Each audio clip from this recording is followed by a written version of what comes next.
Mutton இது 200 gram எண்ணெய், வெங்காயம் போட்டுக்கலாம்,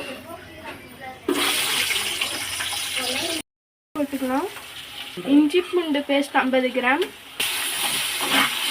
தக்காளி, புதினா, கொத்தமல்லி, பச்சை மிளகா போட்டுக்கலாம்,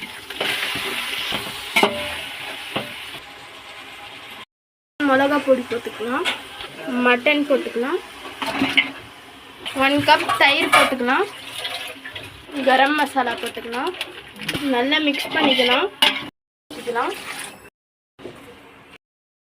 இப்போ ஒரு 15 மினிட்ஸ் மூடி வச்சுக்கலாம்.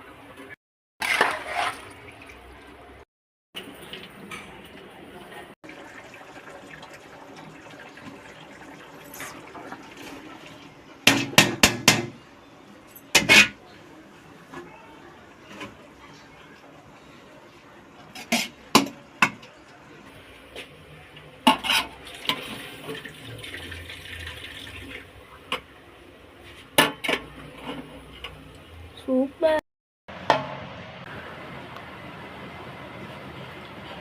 வாவ், சூப்பராக இருக்குது ஃப்ரெண்ட்ஸ். நீங்கள் கூட ட்ரை பண்ணுங்கள் ஃப்ரெண்ட்ஸ். நம்மளோட பிரியாணியை, நம்மளோட வீடியோவை லைக் பண்ணுங்கள், ஷேர் பண்ணுங்கள், மறக்காமல் சப்ஸ்கிரைப் மட்டும் பண்ணிடுங்க ஃப்ரெண்ட்ஸ். பாய் ஃப்ரெண்ட்ஸ், அடுத்த ஒரு வீடியோவில் பார்க்கலாம்.